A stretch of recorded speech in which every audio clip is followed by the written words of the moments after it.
United Nations general assembly का सालाना इजलास यानी उसकी सालाना मीटिंग चल रही है। दुनिया भर के लीडर्स न्यूयॉर्क में मौजूद यूएन के दफ्तर आ रहे हैं और भाषण दे रहे हैं। पिछले दिनों कई बड़े लीडर्स के भाषण आपकी नज़र के सामने से गुजरे होंगे। 23 सितंबर 2025 को डोनाल्ड ट्रंप अमेरिका के राष्ट्रपति, उन्होंने भी यूएनजीए में भाषण दिया। वैसे हर स्पीकर को यहाँ बोलने के लिए लगभग 15 मिनट दिए जाते हैं। ट्रंप को भी इतना ही समय दिया गया था, पर वो पूरे 1 घंटे तक बोले। उन्होंने इस स्पीच में यूएन दफ्तर की टेलीप्रॉम्प्टर और एस्केलेटर ख़राब होने तक का जिक्र किया। और वो क्या बोले हैं ये जानने के लिए आप हमारा ख़ास कार्यक्रम राजदूत देख सकते हैं। वहाँ हमने डिटेल में इस बारे में बताया है और अपना विश्लेषण भी पेश किया है। पर आज हम आपको किसी और वर्ल्ड लीडर की स्पीच का तबसरा देने नहीं आए हैं। आज हम बात करने वाले हैं यूएन की नाकामियों की। दर्शक जानते हैं कि यूएन दुनिया के सबसे अजीज़ और सबसे बड़ी संस्था में से एक है। सबसे बड़ी संस्था ही मानी जाती है वो, जिसे बनाया ही इसलिए गया था कि दुनिया में अमन कायम रहे। पर क्या ये ऐसा करने में कामयाब हो पाया है? हमने 2023 में गज़ा वॉर की शुरुआत से कई बार देखा है कि जब भी युद्ध विराम का कोई भी प्रस्ताव यूएन में लाया जाता है तो अमेरिका उसे वीटो कर देता है। इसलिए ये नरसंहार अब तक रुका नहीं है, यानी यूएन ही शांति में सबसे बड़ी अड़चन बनता दिख रहा है। और हम ये नरसंहार शब्द अपनी तरफ से इस्तेमाल नहीं कर रहे हैं, यूएन ने ही अपनी फाइंडिंग्स में इसे नरसंहार बताया है और कहा है कि इसराइल गज़ा में नरसंहार कर रहा है। फिर भी खुद यूएन भी इसे रोक पाने में नाकामयाब रहा है। तो आज इस वीडियो में इसी बात का पता लगाएंगे कि यूएन की संस्था फेल क्यों हुई है और भारत कभी सिक्योरिटी काउंसिल, इसका हम आगे जिक्र करेंगे, उसका मेंबर क्यों नहीं बन पाया है। नमस्ते, मेरा नाम साजिद है और आप खबर गांव देख रहे हैं। यूएन दुनिया के 193 देशों का संगठन है। इस लिहाज से ये संगठन दुनिया का सबसे बड़ा संगठन बन जाता है। अक्टूबर 1945 में इसकी नींव रखी गई थी। इसके पहले लीग ऑफ नेशंस दुनिया का सबसे बड़ा संगठन हुआ करता था, जो पहले विश्व युद्ध के बाद बना था।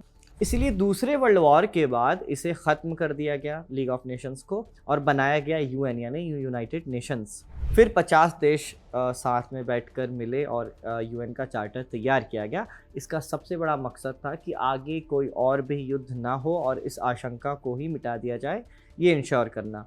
कोई भी मसला है तो आपस में यूएन में मीटिंग करके सुलझाया जा सकता है, कोई लड़ाई झगड़ा नहीं होगी, कि इसका मकसद था। फिर यूएन की 6 ब्रांच बनाई गई। पहली थी जनरल असेंबली। इसमें यूएन के सभी सदस्य देश शामिल होते हैं। इसकी सालाना बैठक सितंबर महीने के तीसरे मंगलवार को शुरू होती है हर साल। दूसरी जो शाखा थी वो है सिक्योरिटी काउंसिल। इसमें 15 सदस्य होते हैं, 5 स्थायी और 10 अस्थायी। अस्थायी सदस्य हर 2 साल में बदले जाते हैं और 5 परमानेंट मेंबर्स हैं। कौन कौन से? अमेरिका, रूस, चीन, फ्रांस और ब्रिटेन। सबसे ताकतवर ब्रांच यही है और सैडली सबसे ज़्यादा विवाद इसी पर होता है, जिसका जिक्र हम आगे करेंगे। फिर तीसरी ब्रांच है इकोनॉमी एंड सोशल काउंसिल। ये आर्थिक सहयोग और विकास कार्यक्रमों के लिए काम करती है। चौथी है ट्रीटीशिप काउंसिल। 1994 के बाद इस संस्था ने काम करना बंद कर दिया था। 5वीं है सेक्रेटरीट। ये किसी भी सामान्य सचिवालय की तरह यूएन को सुचारू ढंग से चलाने में मदद करती है। और छठी है इंटरनेशनल कोर्ट ऑफ जस्टिस। ये यूएन की अदालत है। अंतर्राष्ट्रीय कानून के मुताबिक देशों के बीच विवादों का निपटारा यहीं होता है। अच्छा, एक इंटरेस्टिंग बात यह है कि यूनाइटेड नेशंस का जो नामकरण था वो अमेरिका के राष्ट्रपति फ्रैंकलिन रूजवेल्ट ने सुझाया था। दूसरे विश्व युद्ध के दौरान जो देश एक्सेस ऑफ पावर यानी जर्मनी, इटली और जापान के खिलाफ लड़े थे, उन्हें यूनाइटेड नेशंस भी कहा जाता। तो इस तरह से यूएन का नामकरण किया गया। यूएन में सबसे पहला केस आया था ईरान से सोवियत सेना की वापसी का। दरअसल दूसरे विश्व युद्ध में सोवियत यूनियन और ब्रिटेन ने मिलकर ईरान पर कब्जा कर लिया था ताकि जर्मनी के प्रभाव को रोका जा सके। पर दूसरे विश्व युद्ध में जर्मनी की हार हो गई। उसके बाद भी सोवियत यूनियन की जो सेना थी वो ईरान से हटने का नाम नहीं ले रही थी, जबकि ब्रिटेन की सेना एक समय के बाद वहाँ से वापस हो गई।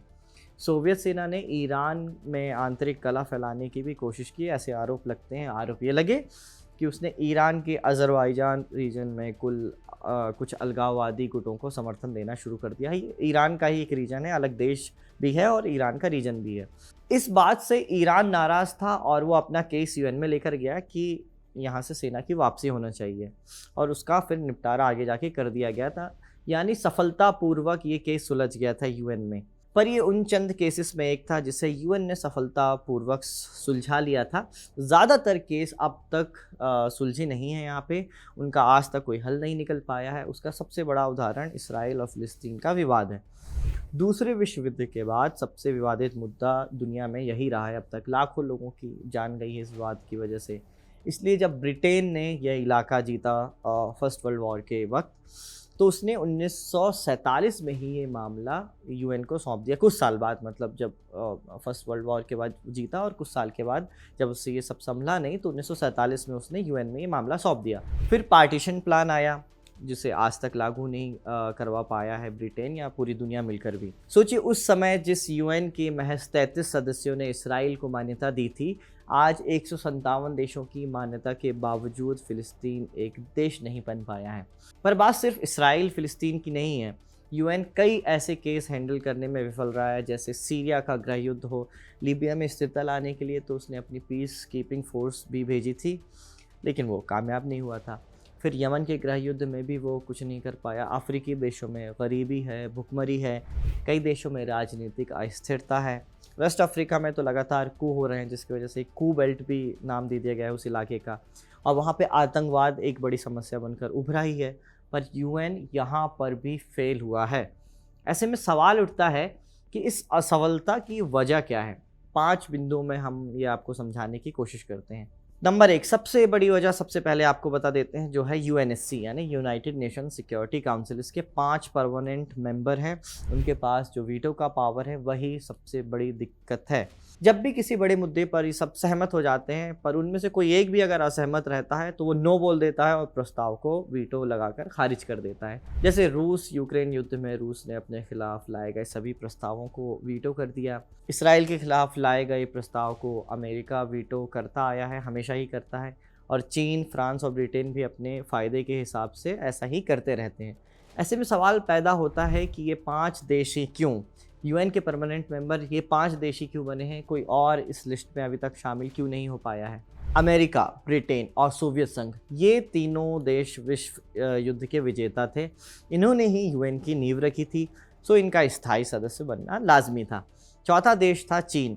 कम्युनिस्ट चीन नहीं, तब चांग काई शेक वाले चीन को जगह मिली थी। अक्टूबर 1949 में चांग को ताइवान भागना पड़ा था और उन्होंने रिपब्लिक ऑफ चाइना की स्थापना की थी। माओ वाला चीन कहलाया People's Republic of China, PRC. तो जो पीआरसी था उसको 1971 में यूएन की सदस्यता मिल गई और ताइवान को वहाँ से अलग कर दिया गया। फिर वीटो का अधिकार भी शिफ्ट हो गया। फिर 5वां देश आया फ्रांस। यूँ तो फ्रांस दूसरे विश्व युद्ध में हारा था, यूरोप में जर्मनी को हराने में उसकी भूमिका ना के बराबर ही थी। फिर भी तत्कालीन ब्रिटेन के प्रधानमंत्री विंस्टन चर्चिल ने जोर देकर उसको भी, फ्रांस को भी इसमें शामिल करवा लिया था। अमेरिकी राष्ट्रपति फ्रैंकलिन रूजवेल्ट ने चीन के लिए लॉबिंग की थी। रूजवेल्ट एक और देश को सिक्योरिटी काउंसिल का स्थायी सदस्य बनाना चाहते थे और ये देश था साउथ अमेरिकी महाद्वीप का देश ब्राज़ील। मगर विंस्टन चर्चिल और जोसेफ स्टालिन इसके लिए तैयार नहीं हो पाए थे और ये प्लान नाकाम हो गया था। इस तरह सिक्योरिटी काउंसिल में 5 स्थायी मेंबर रह गए। 78 सालों के बाद भी इसमें कोई बदलाव नहीं आया हुआ है। अच्छा, ये 5 मेंबर सिर्फ अपने फ़ायदे के लिए ही वीटो नहीं करते हैं, बल्कि अपने एलाइज़ के लिए भी हमेशा उनके साथ शाना बशाना खड़े रहते हैं। जैसे चीन ने 1972 में वीटो का इस्तेमाल कर बांग्लादेश की यूएन में एंट्री रोकी थी, क्योंकि इससे पाकिस्तान का नुकसान जुड़ा हुआ था। रूस नॉर्थ कोरिया या बेलारूस के खिलाफ लाए गए प्रस्ताव को भी वीटो कर देता है, अक्सर हम देखते हैं ये। तो वीटो पावर यूएन की असफलता की पहली और सबसे बड़ी वजह मानी जाती है। अब आते हैं दूसरी वजह पर, जो है शक्ति की असमानता। 1945 के हालात के हिसाब से यूएन बना था, लेकिन अब दुनिया बदल चुकी है। नए शक्तिशाली देश भी तरक्की कर रहे हैं। इनमें जर्मनी, ब्राज़ील, जापान के साथ भारत का भी नाम लिया जाता है। पर ये यूएनएससी में स्थायी सदस्यता नहीं पा सके हैं। भारत की स्थायी सदस्यता पर भी सवाल पूछे जाते हैं अक्सर, पर चीन इसका विरोध कर देता है। अगर दूसरे विश्व युद्ध के दौरान भारत मजबूत स्थिति में होता, उसके बाद भारत मजबूत स्थिति में होता, तो शायद उसके पास भी वीटो का पावर होता और यूएनएससी में परमानेंट मेंबरशिप होती। पर उस समय तो हम आज़ाद ही नहीं थे। ब्राज़ील जापान और जर्मनी और भारत, ये जो 4 देश हैं वो एक दूसरे की सदस्यता का, स्थायी सदस्यता का यूएनएससी में समर्थन करते रहते हैं, लेकिन अभी तक किसी को भी ये मिल नहीं पाई है। खैर, हम बात कर रहे थे यूएन की असफलता की, तो अब ये दूसरी वजह थी, अब तीसरी वजह हम आपको बता देते हैं, जो है यूएन की सैन्य शक्ति से जुड़ी हुई। तो बेसिकली यूएन की सैन्य शक्ति उतनी मजबूत नहीं है। इसके सदस्य देश हैं जितने भी यूएन के, वो अपनी सेना देते हैं यूएन को, फिर ये सब मिलके बनती है peace keeping force United Nations की। ब्लू हेलमेट वाले सिपाही आपने अक्सर तस्वीरों में देखे होंगे, यही पीस कीपिंग फोर्स है यूएन की, और आपके स्क्रीन पर भी तस्वीर दिख रही होगी। अभी फोर्स इतनी मजबूत नहीं है कि किसी विवाद को रोक पाए, सुलझा पाए, इसीलिए ये उसकी नाकामी, यूएन की नाकामी की एक बड़ी वजह ये भी मानी जाती है। चौथी वजह है बड़े देशों का राजनीतिक एजेंडा। यूएन का मेंबर बनते समय सब वादा तो करते हैं कि उसके चार्टर का सम्मान करेंगे, लेकिन ऐसा होता नहीं है। 2003 में यूएन की मंजूरी के बगैर आपने देखा कि अमेरिका ने इराक के ख़िलाफ़ युद्ध छेड़ दिया था, फिर अफ़गानिस्तान पर भी चढ़ाई की थी। प्रतिबंध लगाना तो यूएन का काम है, पर इंटरनेशनल लॉ के ख़िलाफ़ जाकर अमेरिका दुनिया के कई देशों पर प्रतिबंध लगाता है, दादागिरी करता है। चीन इसके ख़िलाफ़ अक्सर बोलता है, पर वो अपने प्यारे दोस्त रूस को क्रीमिया पर अवैध कब्ज़ा करने के लिए कुछ नहीं बोलता, उसकी आलोचना नहीं करता।